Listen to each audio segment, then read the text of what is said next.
Welcome back, everyone. It is Miss Wagers again, and we are starting a new story. This is called The Boy Who Invented TV, the story of Philo Farnsworth. So this is lesson 14. We only have 2 lessons with this story, so it's going to be a quick one. So let's go ahead and get started. Our learning intentions. We are learning to determine key ideas in the text so we can determine the characters' motivations. So we're really focusing on using that text evidence and thinking about characters and why they do things. We know we're successful when we can identify the characters in the story, determine the characters' motivations, and then use evidence from the text to support those motivations. So this is going to be one of those lessons that's really heavy on just looking back at the text so we can see why the characters are doing what they do. For foundational skills, you are still working on related words. So we have the examples of the words information, uninformed, misinformed, and informative. What root word do all those words have in common? What do they have in common? Maybe. Inform, right? So we have information, uninformed, misinformed, and informative, right? So all of those have the root word inform, but sometimes they have prefixes or suffixes added to them. Sorry, guys, I haven't having a hard time talking. So for your foundational skills, you have a fluency read today, The Great American Bake Sale. So with those, you have some related words. You have bake, baked, baker, bakery, generosity, generous, hunger, hungry, neighborhood, neighbors, organize, organized, organizers, support, supporters, and supportive. So all those words can be kind of a tongue twister, a mouthful to say those all so quickly. But those are going to pop up in the story for you today. So again, make sure you take your time with that and try and read as smoothly and clearly as you can. For vocabulary, we have the word captivated. So 2 new machines captivated Philo as he grew up. So we can see in our gifts, this person might be captivated by something. What does it mean to be captivated? It's to attract or to hold the interest of, like, or to charm. Like, so if he was captivated by these machines, maybe he really had the interest held. And I always just think like this, just like the guy in our little gift there. Or we have inventions. I bet you know what the word inventions is. Besides being incredibly clever, the inventions brought people together in whole new ways. So here we have maybe not the greatest invention, but it's squirting the ketchup. Just kind of, got it all over the table as well, right? But an invention that puts ketchup on your burger. So an invention is something, typically a process or device that has been invented. So something that's been invented, something new, a new item. And then we have the word appealing. He found it far more appealing to practice reading with his grandma's Sears Roebuck catalog. And this ice cream maybe is appealing to this baby. Appealing means to attractive or interesting, right? It looks good to the baby. That ice cream is like, yeah. All right, guys. We are going to get started with our story. It says, no sooner did Philo Farnsworth learn to talk than he asked a question, then another and another. His parents answered the best they could. Noticing Philo's interest in anything mechanical, his father took the 3-year-old boy to see a train at a station. At first, Philo was afraid this huge, noisy thing might be a monster, but the nice engineer invited the boy up into the cab with him, explaining a bit about how the steam-powered train worked. That night, Philo sat at the kitchen table and drew detailed pictures of what went on inside the motor of a train. 2 new machines captivated Philo as he grew up. So captivated him, like he really kept his interest. One was a hand-cranked telephone purchased by a neighbor. Holding the phone one day, hearing the voice of his beloved aunt, 6-year-old Philo got goosebumps. After all, she lived a long ways away. Another neighbor brought a hand-cranked phonograph to a dance. Music swirling out of the machine. It was almost impossible to believe. These things seemed like magic to me, Philo said later. Besides being incredibly clever, the inventions brought people together in whole new ways. Remember, inventions are things that have been invented. They're new, right? Philo's father shared his wonder. On clear summer nights, as they lay in the grass and gazed at the stars, his father told him about Alexander Graham Bell and the telephone, Thomas Edison and the phonograph, inventors. These became Philo's heroes. So I want you to think real quick. When is this story taking place? There's a hand-cranked telephone, and that's new. It's before we have CDs or MP3s or Spotify, right? None of these things are even close to being existing. Away on a temporary job, his father appointed Philo, the oldest of 5 children, the man in the family. Philo was 8. His many chores included feeding the pigs, milking and grazing the cow, fetching wood for the stove. He did get his own pony, Tippy. It was a sort of reward to skip school for a while. Bullies there teased him about his unusual name. Shy and serious, Philo didn't fight back. He found it far more appealing to practice reading with his grandmother's Sears Roebuck catalog. It had toys, as well as cameras, alarm clocks, and machines used for new invisible sources of power. Electricity, it was called. So he finds it far more appealing. He likes it to practice reading with his grandma's Sears Roebuck catalog. So back in the day, there was a catalog that had all kinds of items that you could buy, and you had to buy them in the mail. There was no Amazon, right? In his spare time, Philo raised lambs and sold them. When he had enough money saved up, he visited his grandmother to pick a bicycle out of her catalog. But somehow she talked him into ordering a violin instead. Philo did love the sound of music, its orderly rhythms. And even at age 10, he dreamed of fame. Maybe he could find it by creating music like what he heard on the neighbor's phonograph. Soon he was performing in dance bands, making $5 every Friday night. Playing the violin was one more thing for the bullies to tease him about. Then one day, Philo fought back, and the teasing ended. Trying for a better life, the Farnsworth moved from Utah to an Idaho farm with fields of beets and potatoes. 11-year-old Philo drove one of their covered wagons, carrying a crate of piglets, a cage of hens, his violin, and their new prized possession, a phonograph. Arriving in the Snake River Valley, he noticed something up in the air, power lines. Their new home was wired for electricity. A generator ran the lights and the water heater and the hay stacker and the grain elevator and other farm equipment. And up in the attic was another welcome surprise, a shelf of old popular science magazines with thrilling articles about magnetism, electricity, and these new magic boxes, radios.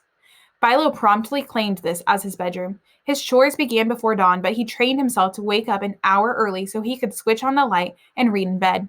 Any spare money he had was to buy more magazines. That's when he saw the word television for the first time. It meant a machine that was something like a radio, only it sent pictures instead of sounds. It didn't actually exist yet, but scientists were racing to invent one. So imagine the word television actually came before the actual thing. The electric generator broke down a lot and repairs were costly. Each time the repairman came, Philo bombarded him with questions. After yet another breakdown, Philo set out to fix the machine himself. He took it apart, cleaned it, put it back together, and pressed the on button. It worked. Philo's father was enormously proud of him. From then on, he was the Farnsworth electrical engineer. Philo tinkered with broken motors, reels of wire, old tools. He devised gadgets to hook up to the generator, anything to make his chores easier, like installing lights in the barn. His least favorite thing was washing clothes, hours of standing while pushing and pulling the lever that swished the water around the wash tub. So he attached a motor with pulleys to the lever to make it churn on its own, leaving him extra time to read. This Philo seems like a pretty smart kid. So what conclusions can we draw about Philo's father's attitudes toward his son's interests? So how does his father feeling about Philo and what his interests are? Well, I see in the third paragraph, it says Philo's father was enormously proud of him, right? So we can say that Philo's father probably is really happy that his son is interested in all this electricity, and he is happy that he's doing these things because it says that he is proud of him. And it says that he became the Farnsworth electrical engineer. So his father probably finds his understanding of this very helpful because he's able to help out on the farm and prevent them from having extra costs. Like when the generator breaks down, then Philo was able to fix it. When he was 13, Philo entered a contest sponsored by Science and Invention magazine. Using what he'd learned about magnets, he pictured an ignition lock that would make the Model T Fords harder to steal. When he won the contest, Philo spent the prize money on his first pair of proper long pants. Wearing boyish short pants on Friday dances was just plain embarrassing.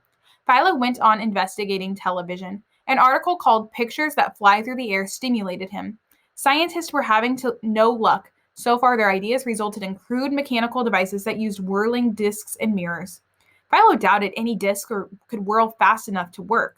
Much better to do the job electronically, to harness electrons, those mysterious invisible particles that travel at the speed of light.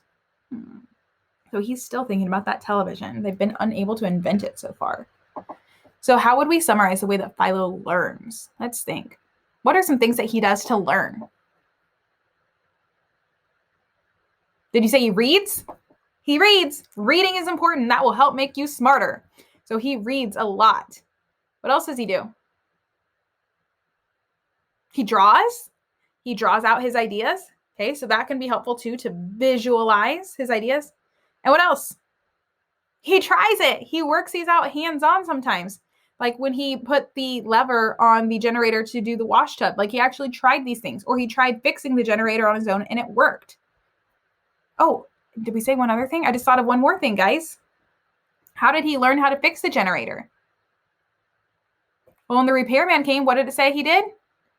He asked questions. Asking questions is super important. So if we're thinking about and summarizing the ways that Philo learns, we can say Philo reads, he asks questions, he draws, and he tries things out on his own.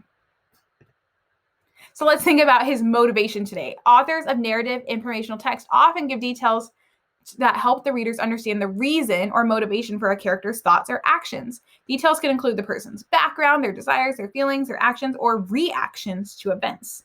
So again, we want to think about why is he doing that? And so that could be based on a lot of different things, like how they feel, what they've been through, what they want in life. So when we're looking at this, it says the electric generator broke down a lot. And if we're thinking about his motivation, we're going to go down to the bottom here, and it said his least favorite thing was washing clothes. Hours standing while pushing and pulling the lever swished the water around the wash tub. So he attached a motor with pulleys to the lever to make it turn on his own, leaving him extra time to read. So when we're looking at this, Philo, what is his least favorite thing to do? To wash clothes. What does he really like to do? Read. So what does he do to fix that? He creates a pulley system to make the clothes wash on their own. So his action, he made the washing machine more automatic. And why did he do that? Well, because he didn't want to spend hours washing clothes. He wanted more time to read, right? So that's an action that he did. He made the washing machine more automatic by installing that little lever and pulley on it. And then why? So that way he didn't have to spend all that time and he could read. Now let's look at another thing that he did. It says the generator broke down a lot and those repairs were costly. Each time he asked a lot of questions. After yet another breakdown, Philo set out to fix the machine himself. He took it apart, he cleaned it, he put it back together, pressed the on button, and it worked. Dun, dun, dun. So, what's the action? He fixed the generator. But why? Why did he do that? Why did he need to do that, y'all? Well, the repairs cost a lot, and he wanted to know how things worked. And then lastly, we look at this next section. It said he's tinkered with broken motors, reels of wire, and old tools. He devised gadgets to hook up to the generator, even to make anything to make his chores easier, like installing lights in the barn. Right? So he installed lights in the barn, and why would he do that? What was his motivation behind that? He wanted to make his chores easier. I said anything to make his chores easier, like having those lights in the barn. That probably helped him to be able to do his chores earlier in the morning or late at night when the sun wasn't up.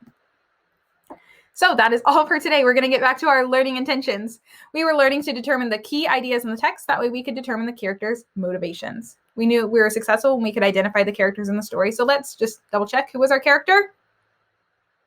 Philo, right? Philo is our main character. Check.